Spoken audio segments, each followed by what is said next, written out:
Hola Pau, bueno, te vamos a hablar sobre el prejuicio. El prejuicio es una actitud negativa concebida hacia una persona o hacia un grupo, basada en estereotipos, es decir, ideas simplificadas sobre cómo son los demás. Estas creencias pueden distorsionar la realidad y no solo se quedan en el pensamiento, sino que también pueden reflejarse en la conducta, dando lugar a la discriminación, es decir, el trato injusto hacia otras personas. Además, el prejuicio puede ser sutil o inconsciente, lo que significa que muchas veces no son conscientes de lo que estamos actuando bajo su influencia. Esto se relaciona con la caracterización social, donde las personas clasifican a otras en grupos, generando una división entre nosotros y ellos, lo que favorece al propio grupo y puede excluir a los demás. Por ello, el prejuicio influye directamente hacia los procesos de inclusión y exclusión social en la vida cotidiana. Bueno, el experimento es la cueva de los ladrones.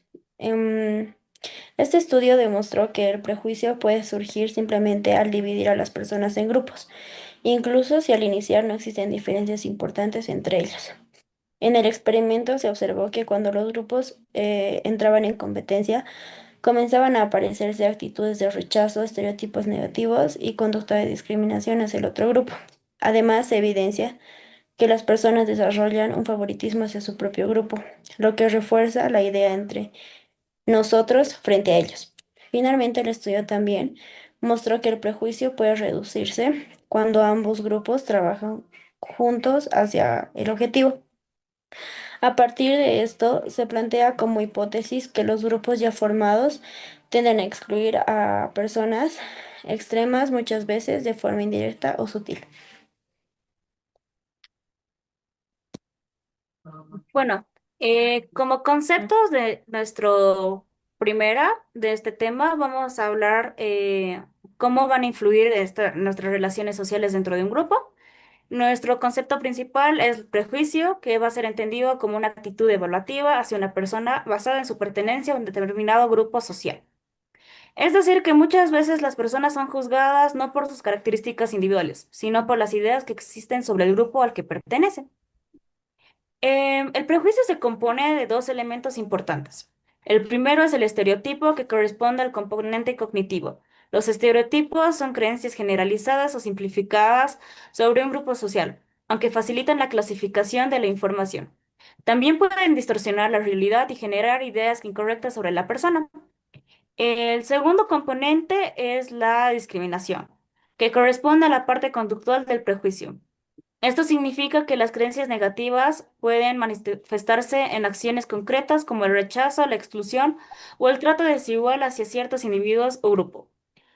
Otro proceso importante es la categorización social, que consiste en clasificar a las personas en diferentes grupos según características percibidas, como la apariencia, el género, la edad o la pertenencia social. A partir de esta clasificación aparecen dos conceptos bastante importantes, que va a ser el endogrupo y el exogrupo. El endogrupo es el grupo con el que una persona se identifica y se siente en pertenencia, mientras que el exogrupo está conformado por quienes son percibidos como externos o diferentes. Esta diferenciación puede influir en la manera que evaluamos a los demás. Como consecuencia de ello surge el favoritismo del endogrupo, que es la tendencia a valorar de forma más positiva, beneficiar o preferir a los miembros del propio grupo frente a los del exogrupo. Este proceso puede aparecer incluso sin experiencias negativas previas, simplemente por el hecho de pertenecer a un grupo determinado. Siguiente diapositiva, por favor.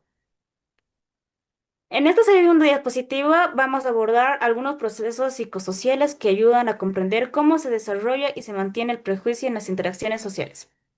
En primer lugar, se encuentra la teoría de la identidad social, la cual plantea que las personas construyen parte de su identidad a partir de los grupos a los que pertenecen. Esto significa que la pertenencia grupal influye en el autoconcepto y en la autoestima.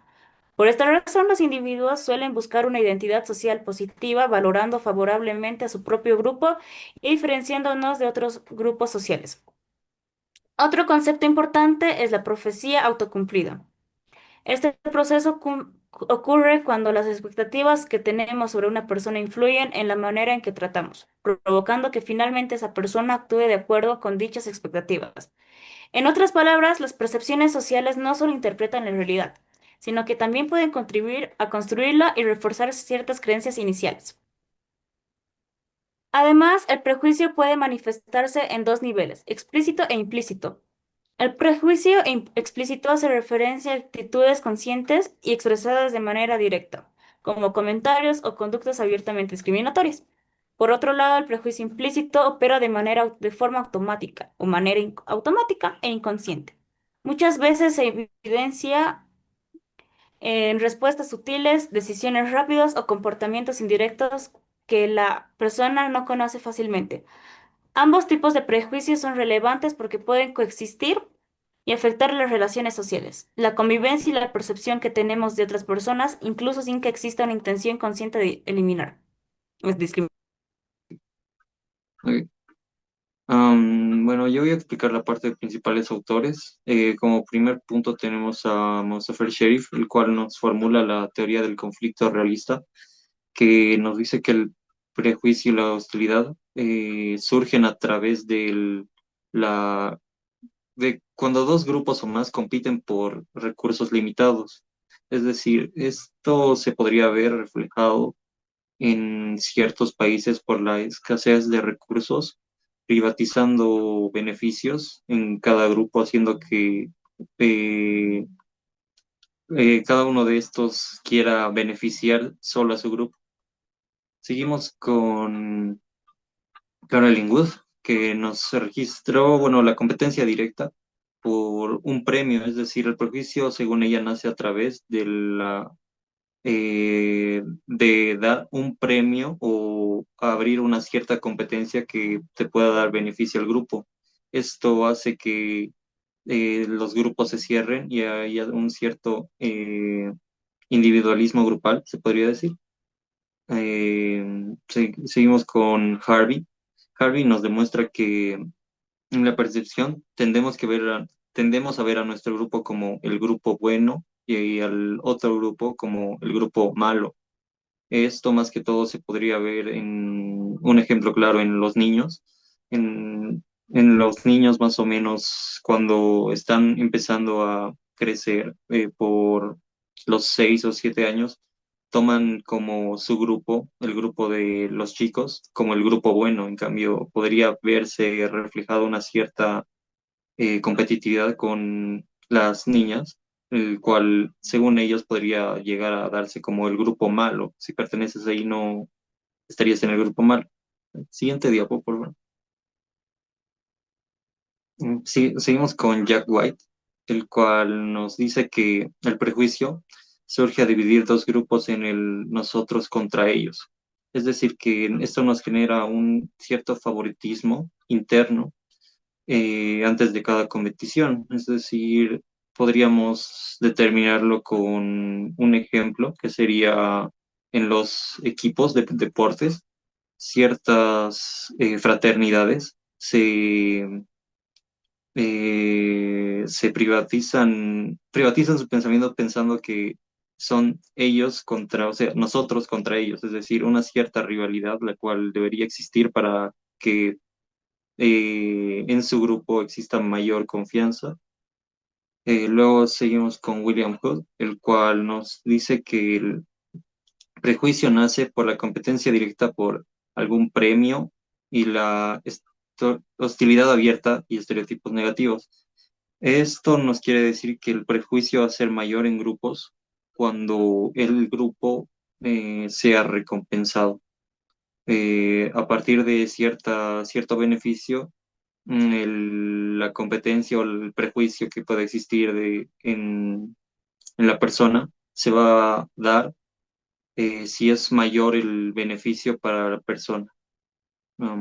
Siguiente. El experimento y la evidencia. Bueno, en nuestra parte voy a explicar dónde se desarrolló el experimento y cuáles fueron las principales conductas observadas durante la interacción social. El objetivo del experimento fue analizar las conductas de inclusión y exclusión social dentro de los grupos previamente conformados y observando cómo reaccionaban las personas frente a las integrantes externas al grupo. Bueno, se trabajó con dos grupos distintos que se encontraban en el patio de comidas del Megacenter. Bueno, por motivos éticos no vamos a utilizar los nombres reales y únicamente se van a describir características generales. Eh, bueno, fueron dos grupos distintos. El primero estaba conformado por una pareja de jóvenes y el segundo grupo por dos amigos. Las integrantes del experimento se acercaron a cada grupo de manera espontánea con la intención de iniciar una conversación cotidiana y así observar las respuestas sociales producidas durante la interacción. Durante el procedimiento se analizaron diferentes aspectos de la comunicación verbal y no verbal, como la del contacto visual, también la postura, el tono de voz, la disposición para conservar el nivel de participación de cada sujeto. La observación permitió identificar conductas que podían interpretarse como señales de inclusión social. Por ejemplo, algunos integrantes mostraron interés de mantener la conversación y respondían de una manera más abierta, pero también hubo conductas de exclusión que no aparecieron de manera agresiva o directa, sino más bien de una forma más sutil. Y o también se observaron respuestas cortas, de menor interés en la interacción,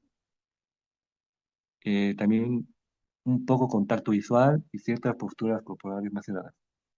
En el primer grupo conformado por la pareja, se observa que la chica mostró una actitud más abierta y colaborativa durante la conversación, eh, participó activamente y mantuvo una interacción más fluida. El chico presentó una actitud más reservada, mostrando menor participación y menos iniciativa para continuar el diálogo. Y en el segundo grupo ocurrió algo parecido. Uno de los jóvenes mostró mayor disposición para interactuar, mientras que el otro mantuvo una postura más, o sea, más distante y menos participativa. Estas diferencias permitieron observar que las respuestas sociales no dependen únicamente del grupo, sino también de características individuales. También se puede relacionar con la teoría de la identidad social, y aunque en el experimento no se observaban conductas de un rechazo explícito, sí aparecieron pequeñas señales de exclusión social que evidencian cómo funcionan los procesos de categorización social. Am, y también el experimento permitió comprender que las dinámicas de inclusión y exclusión están presentes, incluso en espacios así cotidianos, y que los grupos previamente establecidos pueden influir en la manera en la que las personas interactúan con individuos externos.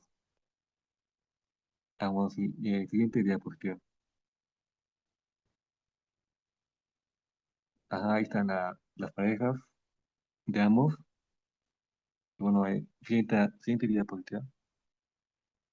Ajá, en los resultados, em, en términos generales, los resultados obtenidos apoyan parcialmente la hipótesis planteada al inicio del trabajo y sí se evidenciaron conductas de exclusión hacia los integrantes externas del grupo. Aunque estas no fueron completamente directas ni negativas, la exclusión se manifestó principalmente mediante conductas sutiles como la indiferencia parcial, la falta de interés o el cierre corporal. También se observaron conductas de inclusión, lo que demuestra que las respuestas sociales no son totalmente uniformes y pueden variar dependiendo de cada persona y también del contexto.